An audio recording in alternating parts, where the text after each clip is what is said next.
Good morning everyone, and welcome. Today, we're diving into an exciting journey through time as we explore the classical and medieval West, foundations and legacy of Western civilization. This presentation will give us an overview of the key political, cultural, social, and intellectual developments that shaped the Western world from antiquity all the way through the Middle Ages. I'm looking forward to uncovering how these periods laid the groundwork for much of what we know today. Let's get started. This period covers a vast timeline, starting from ancient Greece and Rome and extending all the way through the medieval era in Western Europe.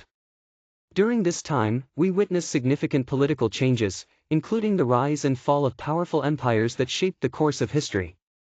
It's also a time marked by remarkable cultural achievements, especially in philosophy and art, which continue to influence us today.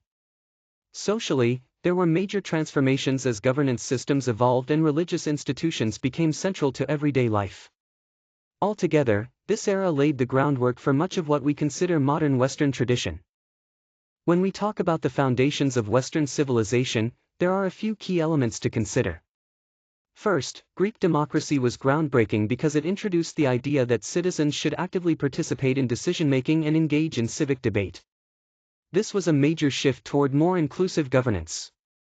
Then, we have Roman law, which gave us structured legal frameworks that emphasized individual rights and created codified statutes we still reference today. Beyond politics and law, the cultural achievements of this era, things like classical philosophy, literature, architecture, and engineering, have deeply influenced Western culture. Together, these elements laid the groundwork for the political ideas, legal systems, and cultural values that continue to shape Western societies. The decline of the Roman Empire was driven by a mix of factors, including internal instability, economic difficulties, and pressure from external invasions. As the central power weakened, various barbarian kingdoms began to rise, creating new political structures and reshaping the European landscape. At the same time, Christianity spread widely, becoming a powerful unifying force that influenced the culture and social fabric of early medieval Europe. This combination of political change and religious growth set the stage for the development of feudal kingdoms. In medieval society, power was closely tied to land and loyalty. Lords would grant portions of their land, called fiefs, to vassals. In return, these vassals promised loyalty and military service whenever needed, creating a strong bond between them. Vassals played a crucial role by fulfilling these obligations, which reinforced the system of mutual support. The manorial economy was the foundation of daily life, with peasants working the land to sustain the estate, making these communities largely self-sufficient.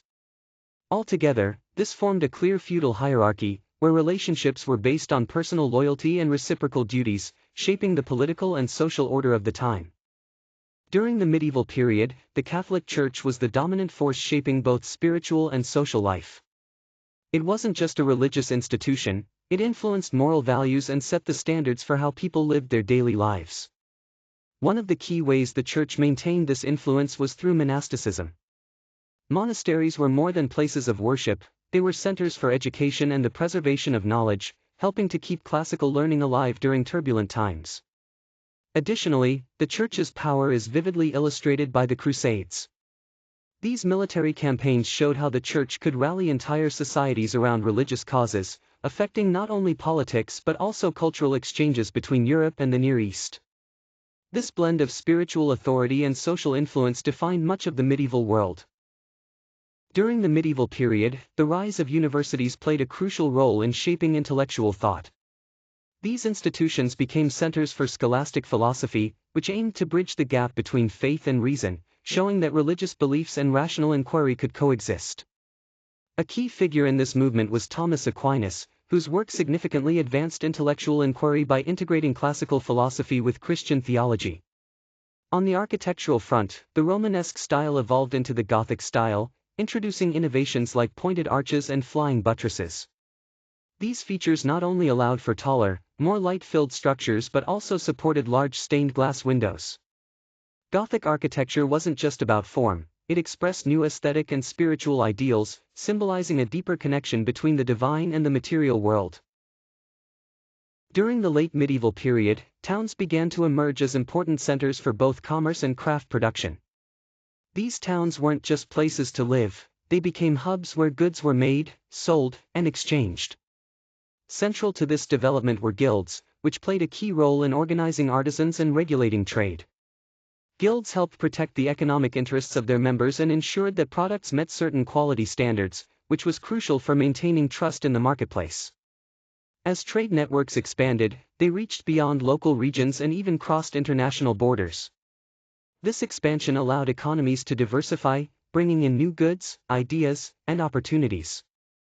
As a result, the increased trade and growing influence of towns challenged the old feudal system. The traditional isolation of feudal estates began to break down, paving the way for more interconnected and dynamic economic and social structures. When we look at the legacy of the classical and medieval West, we see a lasting influence that continues to shape modern Western institutions. Many of our political systems, legal frameworks, religious traditions, educational structures, and cultural expressions trace their roots back to this era. Classical antiquity provided essential foundational ideas and models that served as a basis for later developments. Then, during the medieval period, social structures were further developed and refined, influencing how societies were organized. These medieval contributions also profoundly impacted intellectual pursuits, laying the groundwork for philosophical, theological, and scientific thought that still resonates in contemporary Western society. Overall, the legacy of this period is not just historical, it actively lives on in the way we educate, govern, and express culture today.